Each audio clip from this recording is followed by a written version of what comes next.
नमस्कार साथीहरु, स्वागत छ हजुरहरुलाई एसपी विश्वकर्मा फेसबुक पेजमा। आज 7 गते र आज चाहिँ म बिहान बगैँचा जाने काम थियो र आज बिहानैदेखि चाहिँ पानी परेका हुनाले चाहिँ म चाहिँ बिहान बगैँचा जान पाएन। अहिले चाहिँ पानी बिसाइसकेको छ। टक्क लाएर हेर्न सक्नुहुन्छ। टक्क वातावरण हुने सबै भ्यूहरु पनि क्लियर देखेछ। पानी बिसाइसकेपछि अहिले चाहिँ घाम पनि लागेको छ।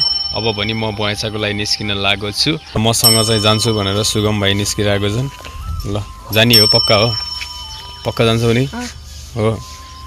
अनि तिम्रो अब एक्जाम पनि आउँदैछ नि त हो। अन्त सुगम चाहिँ जस्तै कि जस्ट हैन स्कुलबाट आएको 5 मिनेट या 10 मिनेट मात्रै हामीलाई दिने गर्छन्। अरु चाहिँ सबै टाइम चाहिँ पढाइमा खर्च गर्ने गरेको छन्। सो सरहरुले यदि टिचरहरुले यो भिडियो हेर्नु भयो भने चाहिँ उसलाई चाहिँ गाली नगर्नु होला है। के कसो?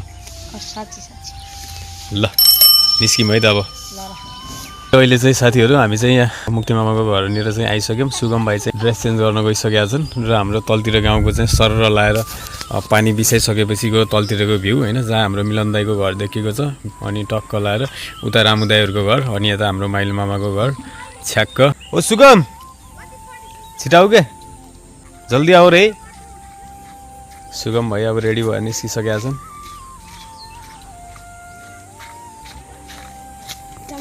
ल जा कहाँसम्म न दाइ?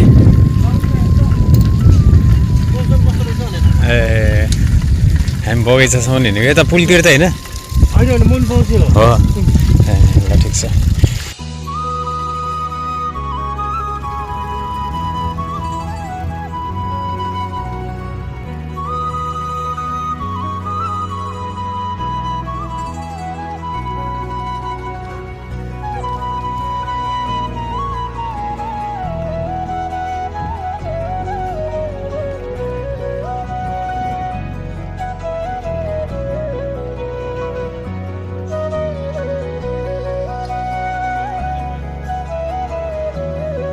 दर्शन दाइ 35x45 को फोटो मिल्छ? डाइरेक्ट हजुरकोबाट उता हालिदिने भन्ने कुरा गर्नुभएको थियो। ए हस् हुन्छ, गरिदिउँ न है।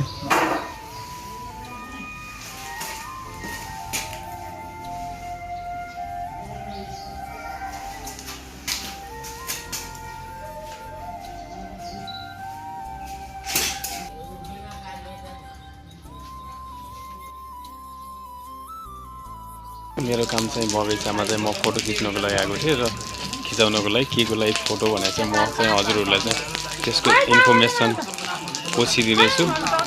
अनि त्यसपछि मेरो काम सकेपछि भने यता राजेश दाइको अनि पसलको चाहिँ ब्यानर